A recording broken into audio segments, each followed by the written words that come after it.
So our presenter tonight is Michael Graff of the Society for Financial Awareness, which is a national nonprofit organization dedicated to providing financial education on dozens of topics. Mike has been conducting these workshops for more than 5 years in libraries and other venues throughout Massachusetts and Rhode Island. Investing, saving, managing your finances are always important topics, but it seems even more so during these uncertain times. Michael has more than 35 years of experience in the field, so you have an excellent guide for the next hour. So without further ado, Mike.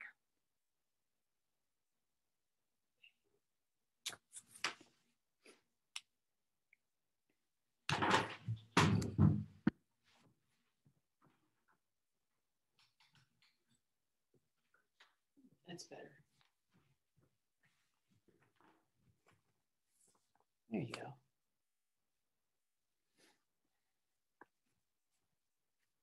Much better. Welcome. I'm Michelle Novello, Program Coordinator for Providence Community Library. Thank you for joining us tonight for investment strategies during uncertain times. Before introducing our presenter, I have a couple quick notes about Providence Community Library.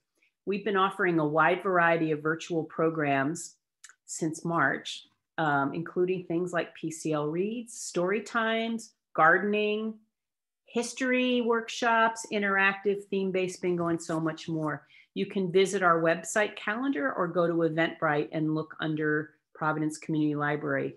We've also increased our ebook collection and expanded our streaming services, Hoopla and Canopy, which you can access with your library card. At the end of the presentation, we'll be sharing where you can get more information, free access to a simple to understand book that Mike wrote on this topic, as well as information on the presentation Mike will be offering next Wednesday. And also, as noted in the email, your video and audio will be turned off for better streaming. And if you have questions throughout the presentation, you can just put them in chat, and Mike will answer as many as he can in the last 10 to 15 minutes. So our presenter is Michael Graff of the Society for Financial Awareness, which is a national nonprofit organization dedicated to providing financial education on dozens of topics. Mike has been conducting these workshops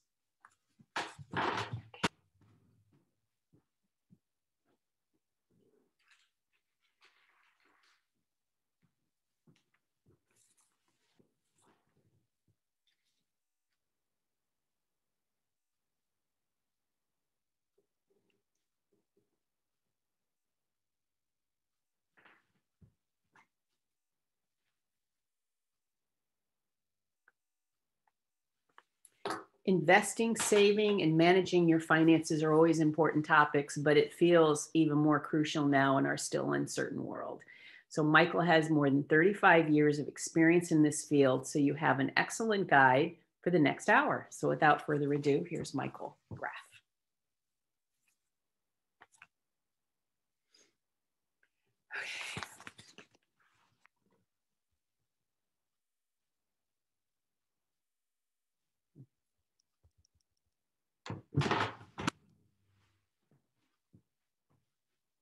Alexa, play NPR Now news podcast. Here's NPR News Now from Amazon Music.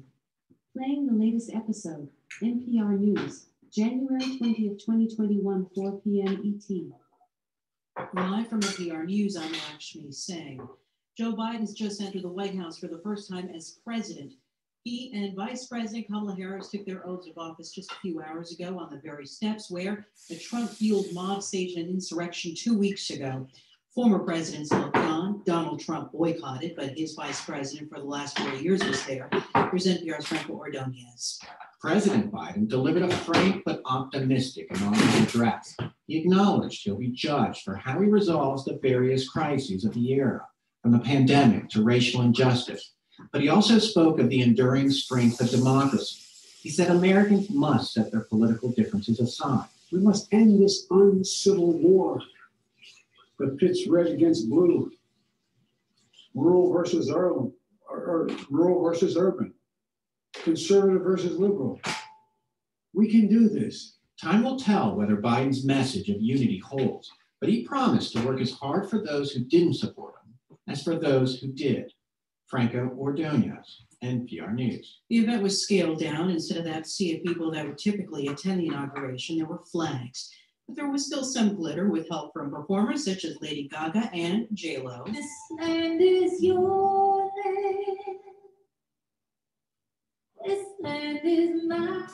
Some traditions remain intact after taking the oath of office, signing a handful of orders, and accepting inaugural gifts from congressional leaders. Biden, Harris, and their spouses reviewed the readiness of military troops outside the Capitol. One of the Republicans loyal to former President Trump, House Minority Leader Kevin McCarthy, today struck a more conciliatory tone. As leaders, we are judged not by our words, but by our actions. So let's go forth from here together, accomplish great things for the American people. As for Biden's predecessor, he's back at home at Mar-a-Lago Resort in Florida. Former President Donald Trump left Washington, D.C. this morning. NPR's Windsor Johnson reports Trump thanked his supporters and vowed to be back in some form before he boarded Air Force One ahead of the president's inauguration today. In a farewell speech at Joint Base Andrews, Trump wished the new administration great luck and great success, but declined to acknowledge Joe Biden and Kamala Harris by name. He also took credit for his administration's efforts to combat the coronavirus a day after the death toll from the pandemic in the U.S. surpassed 400,000. Trump, the first president since 1869 to boycott his successor's inauguration. That's NPR's Windsor Johnson reporting. The Dow Jones Industrial Average closes up 257 points. You're listening to NPR News. President Biden is expected to sign an executive order later today, stopping the U.S. withdrawal from the World Health Organization. NPR's Maria Godoy reports it's one of several moves the new president is taking to restore U.S. ties to the WHO. The new administration plans to have Dr. Anthony Fauci, America's top infectious disease expert, deliver remarks to the WHO's executive board as head of a U.S. delegation later this week. The UN agency plays a critical role in coordinating the global response to the pandemic. The U.S. has historically been the WHO's largest contributor, but last May, then President Trump announced the U.S. would leave the WHO, accusing it of conspiring with China to downplay the severity of the coronavirus early on. The Biden administration says it will work to strengthen and reform the WHO from within. Maria Godoy, NPR News. The Russian government says it has made no special preparations over Biden's inauguration, but is ready for improved relations with the United States. NPR's Lucy Kim reports from Moscow. Russian President Vladimir Putin waited for more than a month to congratulate Joe Biden on his victory. The Kremlin spokesman told reporters in Moscow President Putin has always been interested in good relations with the United States, but that the feeling hasn't been mutual in recent years. Despite President Trump's open admiration for Putin, the Kremlin had to watch as Congress imposed new sanctions on Russia over the past 4 years.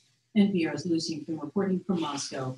The Nasdaq has closed up nearly 2%. The Dow closed up more than 0.75%. S&P up 1.3%. This is NPR.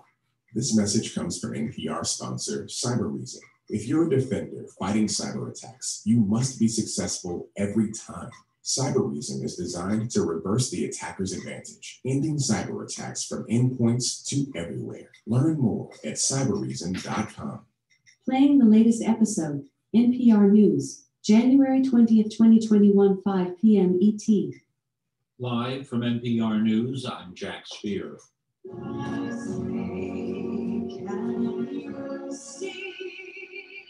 Lady Gaga singing the national anthem on a cold, breezy, but sunny inauguration day for President Joe Biden and Vice President Kamala Harris.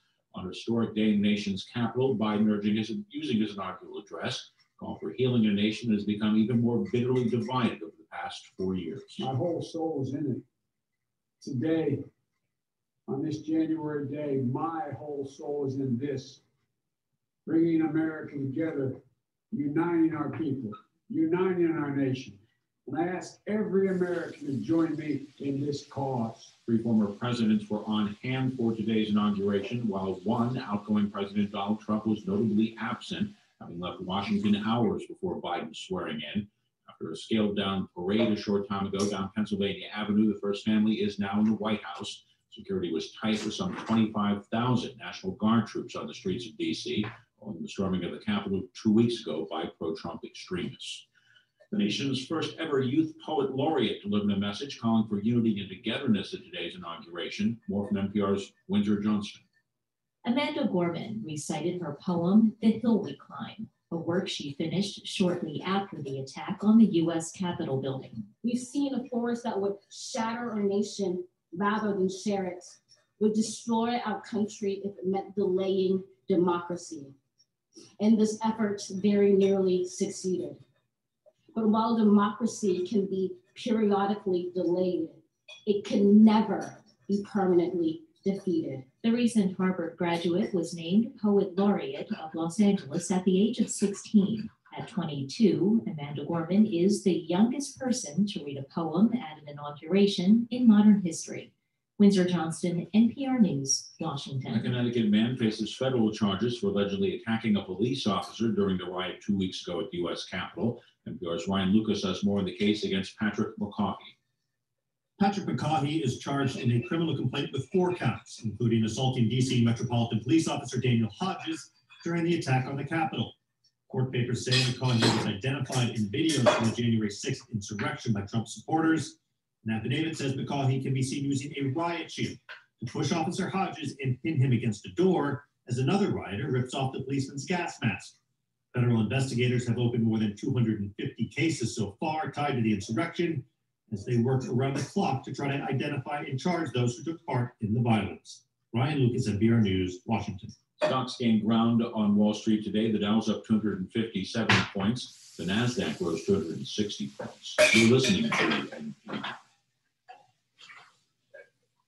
On this last day in office, President Trump issued more than 100 pardons and commutations, one of them for his former strategist, Steve Bannon. He's accused of defrauding thousands of people who donated money to build a southern border wall.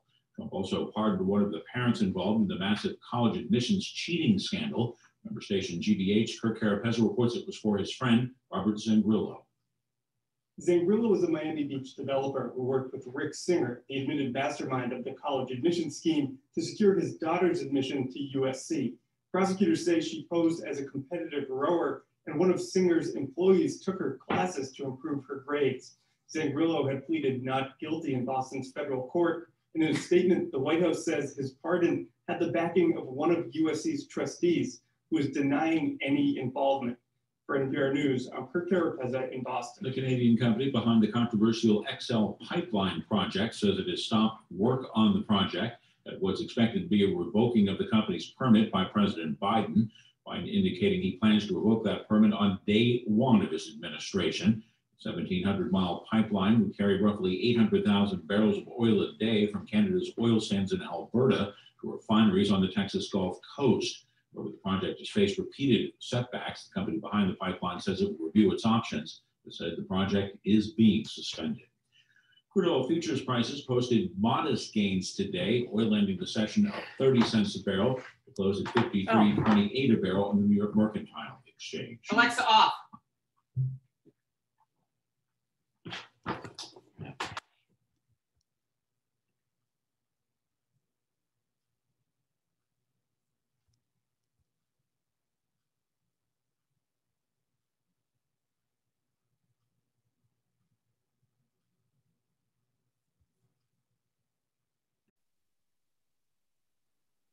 All right, welcome everyone. Thank you for being here. My name is Michelle Novello. I'm the program coordinator for Providence Community Library. Thank you for joining us for investment strategies during uncertain times. Before introducing our presenter, I have a couple quick notes about the library. We've been offering a wide variety of virtual programming since March. Such things as PCL Read, story times, gardening, interactive theme-based bingo, and so much more. You can visit our website calendar or go to Eventbrite and look under Providence Community Library to see the other things we're offering. We've also increased our e-book collection and expanded our streaming services, Hoopla and Canopy, that you can access with your library card. At the end of the presentation, we'll be sharing where you can get more information, free access to a simple to understand book that Mike wrote, as well as information on the presentation Mike will be offering next Wednesday. And as noted in the email we sent you, your video and audio will be turned off for the duration of the presentation. That's for better streaming. And as you have questions, you can write them in chat. So throughout the presentation, you can just put your questions in, and then at the end, the last 10 or 15 minutes, Mike will get to as many questions as he can. So our presenter tonight is Michael Graff of the Society for Financial Awareness, which is a national nonprofit organization dedicated to providing financial education on dozens of topics. Mike has been conducting these workshops for more than 5 years in libraries throughout Massachusetts and Rhode Island. Investing, saving, and managing your finances are always important topics, but it feels even more crucial now in our still uncertain world. Mike has more than 35 years experience in this field, so you have an excellent guide for the next hour. So without further ado, here you have Mike. Great. Okay, well, thank you. That was Michelle Novello. Thanks, Michelle. So let's get started. Investment strategies during uncertain times. All right, again, we're sponsored by SOFA and by the Providence Public Library, or I'm sorry, the Community Library. So we will continue at this point, but again, just special thanks to both of those organizations. And I'm not going to spend any more time on what my credentials are, although I will be giving people an opportunity to get a copy of my book towards the end of the presentation. And I'm going to suggest that people have a pen and paper available to copy down notes, comments, and have that available so that you can enter that into the chat later, and even offline if there are things that you want to discuss after the presentation. So we're scheduled to be together for about 60 minutes.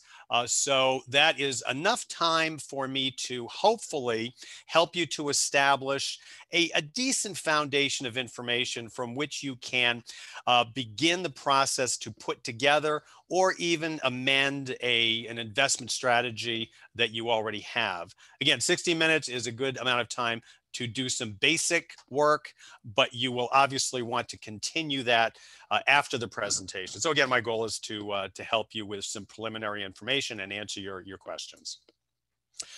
We will be holding questions to the end so that, as Michelle said earlier, that we can get through the presentation reasonably smoothly and clearly, so that again, we can address things that you want to learn more about at the end, and then again offline. Quick disclaimer that I have to provide: this presentation is for general informational purposes only and is not intended to provide tax, investment, legal, or insurance advice. It is recommended that you seek the advice of qualified tax, investment, legal, and insurance professionals before adopting, implementing, or making decisions regarding your finances. So I want to start just by drawing a contrast between investing and speculating. Obviously, we are going to be talking about investing this evening. I have a little cartoon here which just illustrates the fact that there's a lot of noise in the world of investing. It's frankly a lot easier to be a speculator, somebody who relies on information that is quickly obtained through hot stock tips, gossip at the water cooler, etc., as opposed to investing. Investing, it's hard work, and we're going to be talking a little bit about the work that you should be doing to develop an investment strategy. But if you do it properly, systematically, and you take the right amount of time, it will pay off. It requires a commitment. Again, this is something that you want to develop. You want to develop a strategy. You want to make sure that you follow that strategy and act according to information and not emotion. So it requires a big commitment. If you're going to put together an investment strategy, you want to stay with the plan, obviously making adjustments along the way based on circumstances, but make a commitment and stick with it. it's not a get rich quick. If you're looking to get rich quick, then there's schemes and things out there. Obviously, what I'm going to be talking about now is doing things carefully, methodically, and really over long periods of time. If you want to build wealth, it's something that should be done according to a real investment strategy, not speculation. So with that, just ask this quick question. Should we even be thinking about investing right now? After all, we're still in the throes of the coronavirus. We're hearing about escalating public debt. Unemployment rates are still high and actually recently have gone a little bit higher, corporate profits, et cetera, et cetera. So maybe this is a good time to take your money and just kind of sock it away in the mattress or in a shoebox somewhere. That's what a lot of people may be thinking right now, and for good reason. So let's look at this particular strategy, or rather the circumstances of this particular crisis, and compare it to other crises of the past. And here is just a short list of some things that have happened in the recent and not so recent past. Great Recession of 2008. We've got the dot-com bubble. We've got the September 11th attack, and so on and so forth, way back to the Great Depression. Now, these crises have impacted economic and stock markets. We're seeing a few numbers right here. For example, the dot-com bubble burst, and also September 11th. That was basically a 3-year stock market, a bear market, which erased about half of the S&P 500. The Great Recession, more than half of the S&P 500 and other markets. And more recently, the coronavirus. Back in February into March of this past year, we lost about 20 to 30% of value. Now, a lot of that value has come back, as this particular graphic indicates. If we look at history, and again, this graphic shows going way back to just before 1900, the trend of what stock markets have done. So you'll see there's a lot of ups and downs here. Here's the Great Depression, and then obviously, what happened with the Great Depression with the market.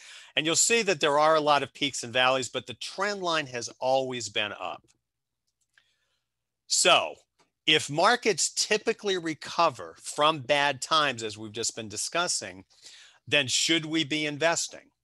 And the answer to that question, let me pose it this way by asking a couple of quick questions. When is the best time to invest?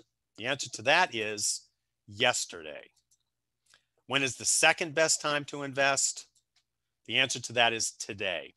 The bottom line is that you should be investing.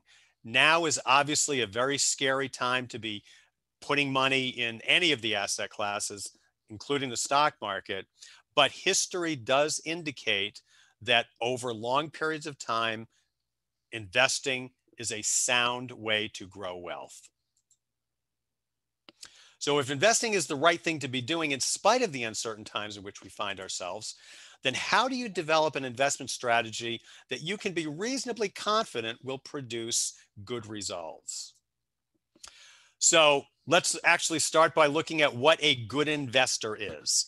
Now, we've got a couple of graphics here. This is a picture of Warren Buffett, who is probably, he's probably the Babe Ruth of investors. And he certainly exudes wisdom, certainly a lot of experience. And then on the other side, you've got this gentleman sitting at a bank of screens here, doing whatever, doing a lot of research and gathering data. So what makes a good investor? Is it somebody like Warren Buffett, wisdom and experience, or is it somebody that just amasses a lot of data, a lot of knowledge? It's probably a combination of both. There's no actual answer to that question. We're going to talk a little bit more about what a good investor is and things that a good investor does. But again, start thinking about yourself as an investor, not a speculator. What I have found over the years is that investors tend to make less than ideal investment decisions because, frankly, they lack a clear strategy. A well-conceived strategy, investment strategy, will work in any kind of a market, any kind of economic circumstances. It really requires three things, however. The first thing is you need a why. Why are you investing? Second, you need to understand where to invest your money. And third, when to invest. So let's look at each one of these. First of all, what is the why? Well, the why is, what are you investing for? What are you trying to achieve? What is your objective? For example, you may be looking to buy a home, lifestyle considerations, saving for a child's education, obviously retirement. A lot of people are saving for retirement, or maybe just enhancing net worth, just building a nest egg over time for other things that may come up. What is your why?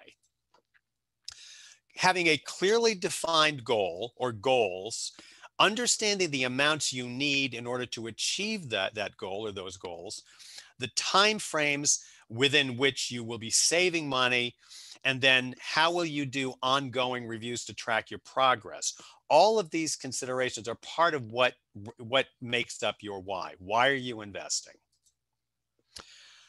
And obviously you want to have a plan, you want to know what you want, and you want to have a plan to receive those things in a methodical and careful manner. Then there's the where. Various asset classes. For example, there's the stock market, bank products, life insurance. They have a lot of different life insurance and annuity products.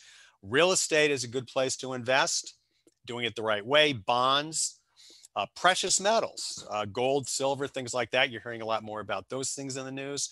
Certain types of collectibles, stamps, baseball cards, antiques. There's all kinds of places that you can invest your money. Various asset classes. The idea is to determine the best way to diversify how you're going to invest your money across these asset classes. You want to spread out your risk, and you want to identify opportunities, and you don't want to be overly concentrated in particular asset classes or in particular holdings within asset classes. Now, with regard to the where, there's this concept of asset allocation. So with specifically looking at, for example, investing in the stock market, you would have a customized or personalized portfolio of stocks, bonds, certain types of cash equivalents in varying proportions. Now, this is a style box. You will probably see, or you have seen this when you have examined different types of investments, either individual securities or mutual funds. And this helps you to better understand where the money is going to be invested relative to company size and company risk, whether it's a value-oriented company or it's more of a growth-oriented company. Same thing with bonds. Bonds, obviously debt instruments that are issued based on shorter durations, in some cases longer durations. And then you have quality of bonds. Some bonds have higher quality. For example, government bonds are considered to be higher quality. You might have moderate or even lower quality bonds. And again, depending on what your objective is, what kind of yield you're hoping to obtain, you want to examine, and this is a style box relative to bonds.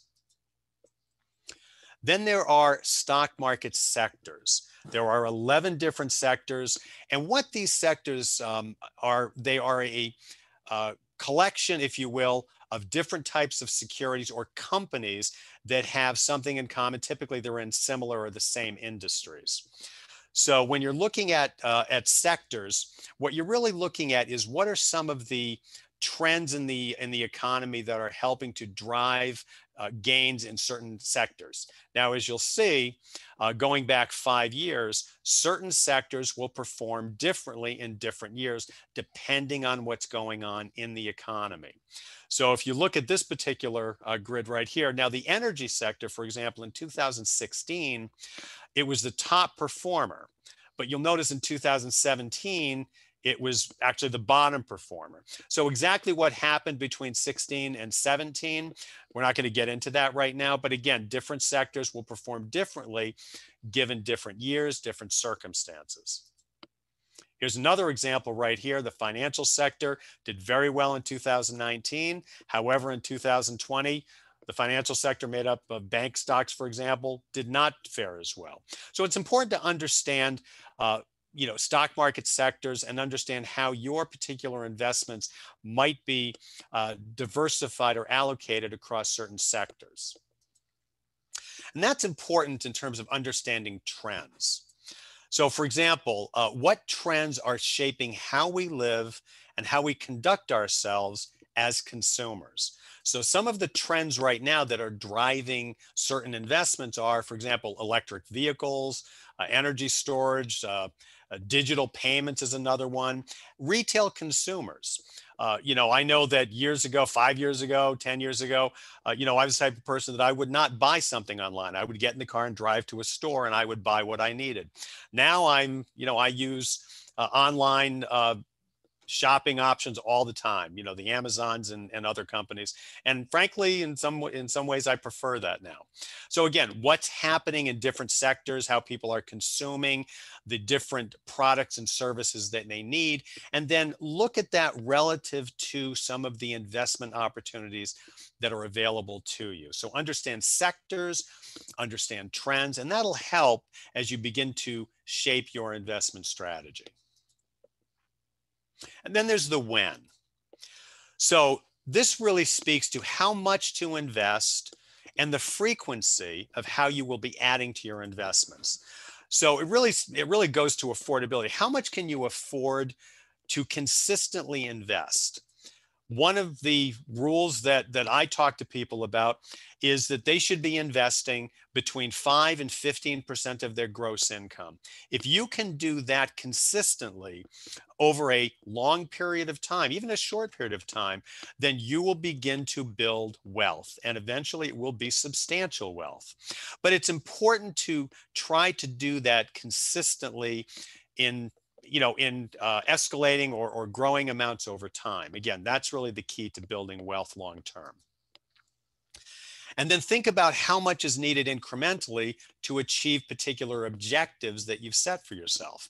Again, understand what is your goal, what is the time frame for saving for that particular goal. For example, if you're saving for a child's education and your child's going to be going to college in 12 years, then you've got 12 years or so to save. So again, understand how much you need for a particular college education in that example, and then how long you have to save for it.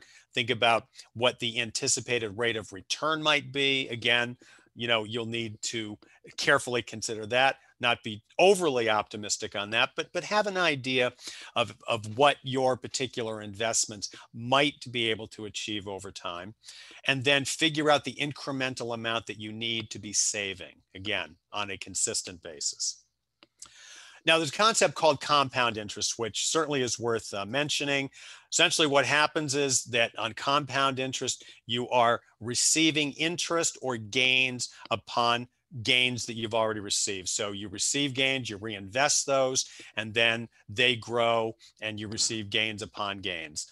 So you'll see from this graphic right here, simple interest is the blue line, but if you employ a compound interest strategy, you'll see that as you go, you'll grow your investments much more effectively in the long term.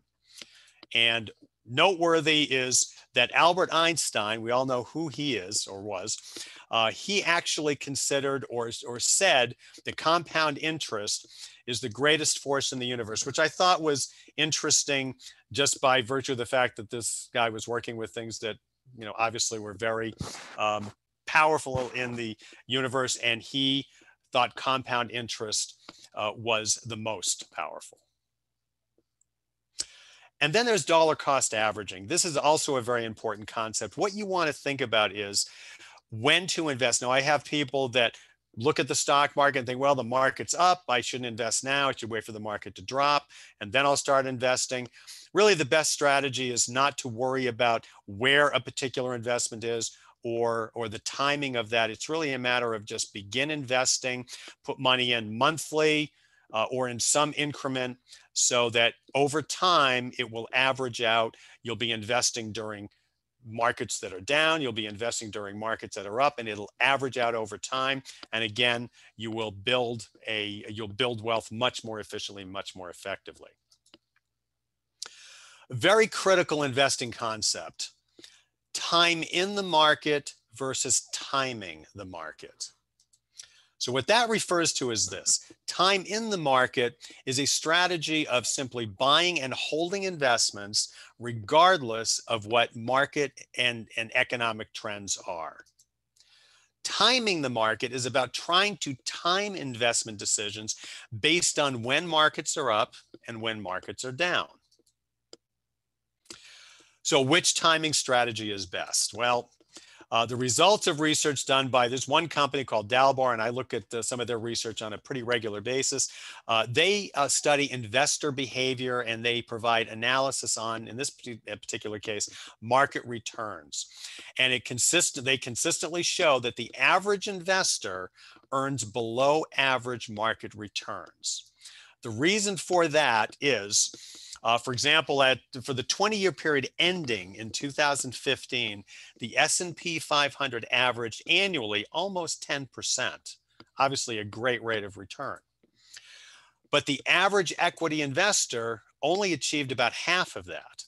The reason is because investor behavior, people sometimes act illogically, they act based on emotion, and a lot of that leads to poor investing decisions. For example, there are numerous studies that show that when markets rise, people tend to jump in and start investing. And then when markets start to decline, people sell and take their money out of the market. That is almost always a mistake. Now, here's a very interesting piece of information about why that kind of strategy, trying to time the market, simply does not work. For example, if you invested $10,000 in 1996, left it there for 20 years ending in 2016, and you were fully invested, you stayed fully invested, regardless of the markets. And remember, during that period of time, we had the dot-com bubble burst, we had September 11th, we had the Great Recession, we had some very difficult markets, some down markets during that 20-year period, but you still would have achieved over an 8% return. But if you had missed just 5 days, if you had taken your money out of the market, it was out during the 5 best gaining days, then you would have decreased by a little more than 2%. If it was 10 days, if you missed the best 10 days, you would have only had a 4% return. And all the way down, if you missed 30 days, just 30 days, we're talking 7,300 days in that 20-year period. If you missed just 30 of the best days, you actually lost money. So again, and by the way, most of the best days in the market occur very close to some of the worst days. So you have a real bad down market day. Well, a lot of times, a great up day in the market will occur very quickly after that, sometimes within a week or two. Again, this is not an attempt to predict anything. It's simply based on data that simply tells the story. Staying invested makes the most sense over long periods of time. Other investing considerations, for example, risk. Understand your risk profile. Some people are more suited to take certain kinds of risk in investing than other people. I know people that are very nervous about investing, and I counsel them accordingly. Other people are like, no problem, I can invest and sleep, sleep just like a baby. Again, understand your risk profile. The other consideration is understand what stage of life you're at. For example, if you're a younger person just starting out, what you're investing, not only goals, but time frame is. Obviously, you have a long period of time to allow your money to grow and weather difficult markets and also take advantage of good markets. Young family, more mature family, or if you're in the post-retirement stage of life, these are important considerations relative to how you are allocating and managing your investments. Taxation. Obviously, there's different tax buckets. I'm going to be talking a little bit about this next week. But and taxes are going to take a huge bite out of whatever bucket of money you have potentially. So how are you going to be paying taxes? How are particular income sources and asset sources going to be taxed now and into the future? Liquidity. What are you able to tie money up for a long period of time, or do you need access to funds? Inflation, and understand the concept of real rate of return. Inflation right now has been very low. There's, what the government tells you inflation is. Actually, real inflation is actually slightly higher than what the government tells you, just because there are some things they don't count in that. But if you're getting a 4% return on an investment and inflation's 2%, your real rate of return is actually 2%. Understand inflation relative to how you're managing your investments. Understand fees. There are expense ratios, investment management fees, loads, transaction, because there's fees. Now, I'm not saying that you shouldn't pay fees. In fact, it's very difficult to not pay fees because, frankly, investment companies they're profit-making organizations. So they're going to charge you fees in some form or another. Fees by themselves are not bad, but know what you're paying and understand what you're getting in return for your fees. And then finally, legacy. Again, if you're saving money for that you'd like to leave behind, or just making sure that money goes where you want, again, and there are certain people that have considerations relative to how they want to manage their legacy objectives. All right, so to be a good investor, you need to be understanding what your why is, set goals. Have some knowledge, know what you're investing in. That doesn't mean that you're going to have to do incredible research and know all the, the ins and outs of everything you're investing in, but have a decent understanding. This is something that Warren Buffett used to talk about, or still talks about, is having at least an understanding of what he owns. Patience. Have a long-term perspective. Again, a lot of it has to do with your goals. What are you saving for, and when do you want to achieve that goal? Be patient. Don't allow yourself to react. Be proactive with your investments and with your investment strategy. Don't be reactive. Risk. Understand your risk tolerance. Understand the risk of the investments that you're taking. I've had people come in on many occasions who, once I analyzed their investments, they were more aggressively invested than they realized, and in some cases were even comfortable with. So make sure that you understand not only your own personal risk tolerance, but also how your investments are allocated relative to risk. Strategy. Have a plan, have a strategy, and stick with it. And again, try not to be emotional about decisions. If you have a good strategy, that will help you to manage your emotions relative to circumstances. All right, so what's next? Really talking about developing an investment strategy. So I refer to it this way, sort of as the 3 Bs, if you will. There's the balance sheet, the budget, and breakdown of investments. So when we're talking about a balance sheet, what you want to do is start by taking an inventory of all your assets and all your liabilities. Know what you have in retirement accounts, investments, bank accounts, bonds, all kinds of things. Also liabilities, mortgages, auto loans, student loans, etc. Know what you have and develop a balance sheet. And that balance sheet is going to tell you what your net worth is. Now, net worth is a very important number because it's an indicator. It's a measuring stick of how effectively you are managing your money, or your money is being managed for you.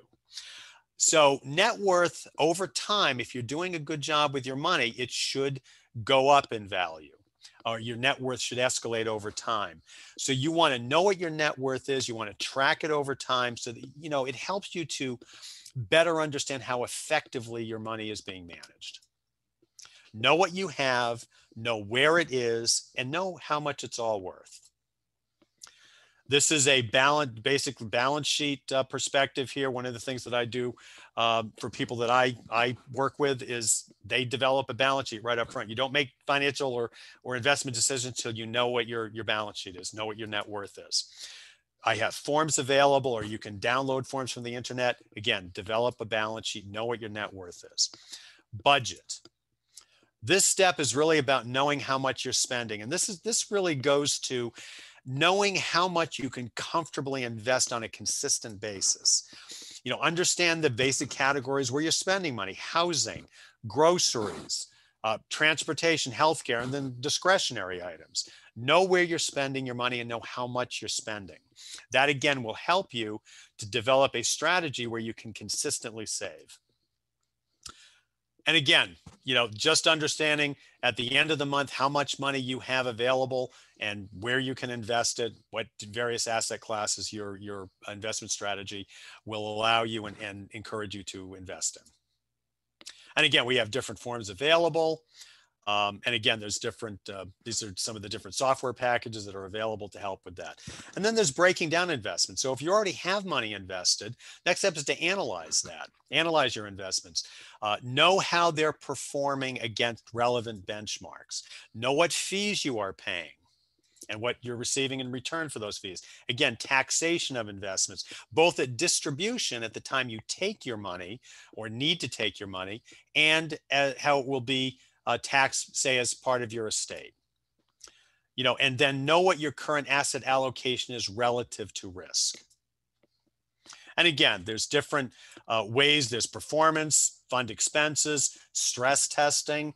You know, again, if you have money invested, know how, you know, your present allocation has performed during particular difficult stock market periods, because that might be predictive of how they will perform in future markets or potential future markets. Again, allocations. All right, so during this presentation, you know, really touched on a lot of things, really just on the surface. There's actually a lot more below the surface. So if you have additional questions, I'll try to address a few of those this evening, or I'm also available. That's one of my phone numbers right there. You can contact me there. So hopefully when you entered this presentation, you had some questions. Obviously, I'm not going to suggest that I've addressed all of your questions, even scratched the surface of that, but hopefully I've given you a little bit more information on your, you know, how to look at your present investment strategy or develop one from scratch. I want to give you an opportunity to get a copy of my book simply by going to this website right here, sixstepsbook.com. I'll be happy to mail you a complimentary copy.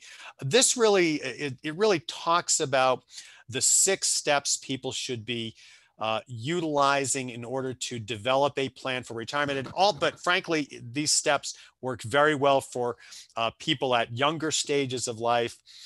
It's really just very common sense things, but it really talks about doing things in a very methodical, logical fashion and doing them sequentially so that your approach and your plan is developed in an organized way. I also offer a weekly by email it's called the Weekly Economic Update, provides some general information on what's happened in the economy for the past week or so, as well as what's happening in the markets. So if you'd like to get a complimentary copy of this, or this, you know, I send it out for free every week, typically on Mondays. So if you'd like to get a copy of this, just email me at sofawalpolema@gmail.com. I'll add you to the list. And also, if you happen to have investments that you would like to have reviewed or analyzed, I do this again on a complimentary, no obligation basis and provide you with an analysis. So if you'd like to receive that, we can talk about how that happens. Again, sofawalpolema@gmail. And if you'd like to schedule a time to speak with me by phone or virtual meeting, or at my office in Walpole, right off Route 1, just go to this website, meetingmike.com. It goes right to my calendar. You can pick a time and we can talk further. So the purpose of this presentation was to really provide you with a better perspective on investing. You know, history does suggest that markets are resilient. They have been resilient in the past. They have bounced back from crashes or corrections.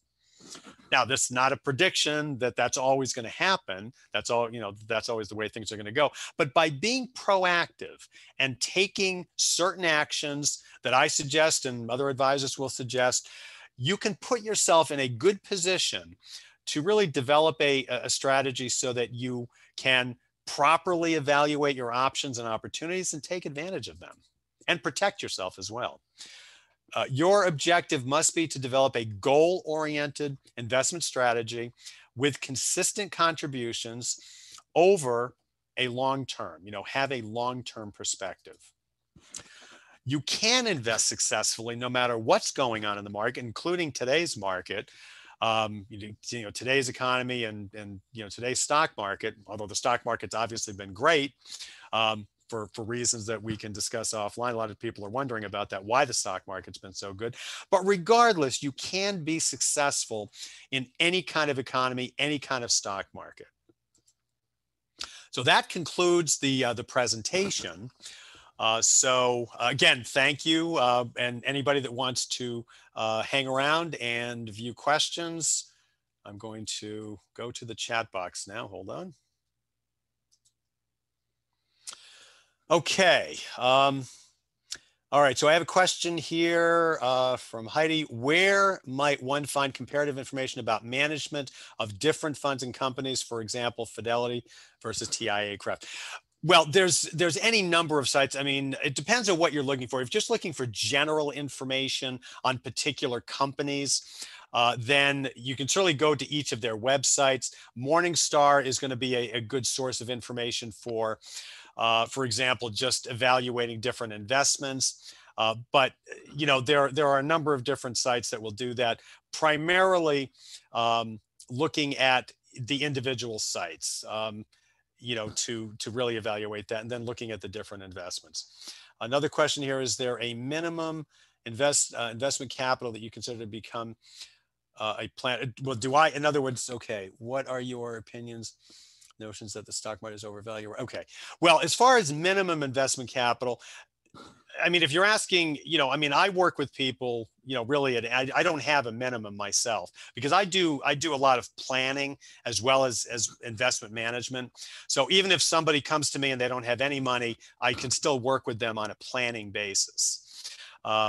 But as far as is the market overvalued right now, really talking about concepts, for example, PE ratios, price to earnings ratios, there's other ratio considerations. The stock market is certainly overvalued compared to previous markets. However, it's very important to understand that the value of a company, a stock or a company, is not necessarily tied directly to what its earnings are. In some cases it can be, but this is where you have to understand companies within sectors. It's important to understand trends. You look at Tesla, for example. I think I saw something here. Somebody said something about Tesla. Tesla has gone up ridiculously, but is it justified? You know, you can certainly make a case for that based on how it's trending, and frankly, based on the industry that they're in. You know, electric vehicles, energy storage, some of the other things that this company is doing. What I want to say about that is this: you need to evaluate the sector, you need to evaluate the securities within that sector, and then draw a conclusion. In fact, there are some good investments that don't even have earnings. So there's no absolute answer to that. Right now, the stock market does appear to be a little bit overvalued, but that doesn't mean you shouldn't be investing in this market. And frankly, only time will tell. Maybe this market is not overvalued. But again, that's the best I can do with that question. Somebody in their late 30s currently has a Roth IRA, money in the bank. Since CD rates are so lousy right now and annuities seem like a bad investment for me, yeah, based on your age, what investments with a Roth IRA should the bank make available to you? Well, again, bank products are paying very, very little right now. You're young enough that, frankly, you should have some exposure to the stock market. Now, what form that exposure should take, a lot of that depends on your risk tolerance. Obviously, if it's a Roth IRA, that's retirement money. You're not going to be pulling that money out, before 59 and a half, I'm assuming. So having exposure to stock market would be the sensible thing to do. Bank products simply are not going to even keep you ahead of inflation. So if you are investing in bank products, you're basically going to be losing money relative to real inflation or real rate of return. Let's see what else we have here. Bear with me. Okay, with interest rates being so low and being in a recession where some people may apply for loans, wouldn't financial institutions be a good investment if a lot of financial companies are undervalued? Well, it's interesting about that because, the financial sector was actually down last year compared to the previous years. Now, again, it's very reasonable that there are good bank stocks out there, or good financial stocks out there. This is where you have to look at individual securities, or possibly even look at mutual funds or exchange traded funds, in order to determine whether or not you feel that a particular company within, within a, either an individual security, if you want to buy it individually, or within an ETF or a mutual fund, makes sense. So financial stocks, they're talking about those bouncing back as soon as the economy bounces back, corporate profits return. So yeah, you can do well there. It's a difficult question to answer, except to say this: you can successfully invest in that particular sector. But again, right now, because of the way the economy has been, you'd want to be a little bit more careful. Compare that with technology, for example. The technology sector, information technology, there might be, let's say, better short-term opportunities in that sector compared to, say, the financial sector. But it all goes back to what your objectives are, what your time frame is, and how much money you can invest, and can you do it consistently. That's really what you want to be thinking about. This market, as bad markets in the past, or I should say bad economies of the past, always present opportunity. It depends on how well you assess those markets and determine the direction to go in. Let's see. All right, and there was another question down below. Okay. Oh, somebody's asking about Bitcoin. Yeah, well, I have to be very careful. I cannot, in this type of forum, recommend any type of security. So I can't specifically talk about Bitcoin or make any recommendations relative to that. However, I will say this: cryptocurrencies have become a viable asset class where they were not in the past. So should you be investing in certain types of cryptocurrencies? It's certainly just like real estate, bonds, stocks. It has become an asset class that you should be looking at and considering for your portfolio. Now, I have people that ask me about, for example, gold all the time. Should I own gold? Gold is a very interesting asset in terms of its history. And I'll tell people, listen, there's nothing wrong with owning something like gold. You don't want to be highly concentrated in any one asset class. Like if you said, I'm going to put half my money in Bitcoin, personally, I wouldn't do that.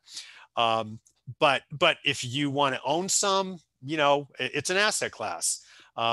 That's something that you should evaluate within the context of what your objectives are. But again, cryptocurrencies have become a viable asset class, in my opinion. Not saying you should start investing in those things, but they certainly are viable. And let's see. Where would I suggest a young person invest specifically? I would say definitely in the stock market. Bonds are not going to pay much. Bank products are not going to pay much. You can look at some of the other asset classes. And cash value life insurance. There's some benefits there. Just owning some life insurance is always a good idea, whether you're going to buy term or some cash value.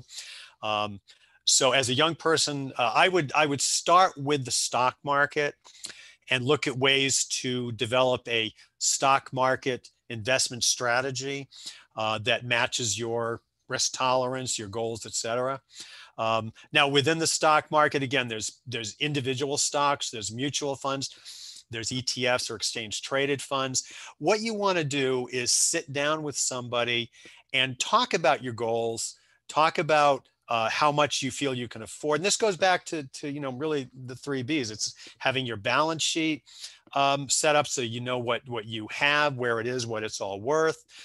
Have an ongoing budget, if you will, or at least a knowledge of how much you're spending on a regular basis so that you can comfortably invest and then, go from there. It's not so much where to invest. I mean, that's certainly important, but a lot of it really is how you organize yourself before you begin investing. That's really the key, is organize yourself, develop a strategy. The where you should invest that will to some degree take care of itself from the standpoint of, there's a lot of great companies out there, whether they're individual stocks or mutual funds, there's a lot of good ones out there. But get yourself organized so that you can move forward effectively and efficiently, and frankly, with confidence. Don't, like I said, be an investor, don't be a speculator. Which type of person could I sit down with and speak with? Not sure if I know anyone that is familiar with investing. I mean, there's any number of companies out there. There are the name brand companies. There's more independent people.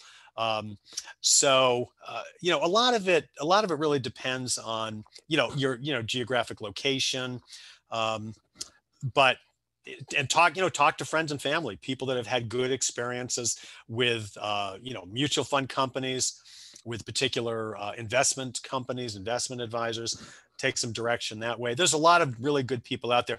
What you want to understand is how, first of all, find out what do they do? Do they have a planning process? And by the way, do they do planning?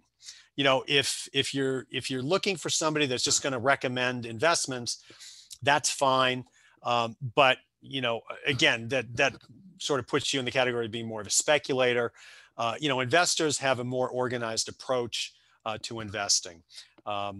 So there's a lot of good companies out there. Can't make any recommendations, obviously, but but talk to friends, talk to families, talk to coworkers, and interview several people before you make a decision.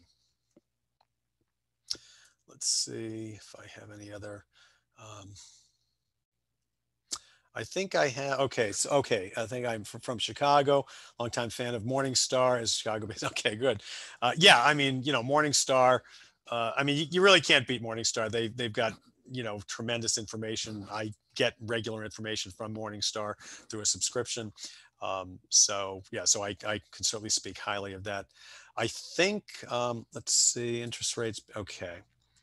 10% over 20 years. How do we adjust for purchase power parity in 20 years? Well, again, a lot of maintaining purchase power over time is having an investment strategy that's going to keep you at least equal or hopefully a little bit ahead of inflation. Inflation is one of those things that a lot of investment people don't talk about, but it's so important because, if you invest money in bank products, and I unfortunately see a lot of people that have money just sitting in the bank because they're nervous about the markets, and I get that. But a bank product right now is typically it's a guaranteed loss. You're losing money by just leaving your money in a regular savings account. Even some CDs are not paying enough to keep ahead of inflation. So you're actually losing money from a purchasing power perspective. And frankly, as somebody that talks to a lot of people about retirement and retirement income, I am very concerned about having people manage their investments so that they keep their dollars, equal or ahead of inflation. And there are different strategies that we can talk about with that. I have very specific strategies to help people proactively manage inflation over time.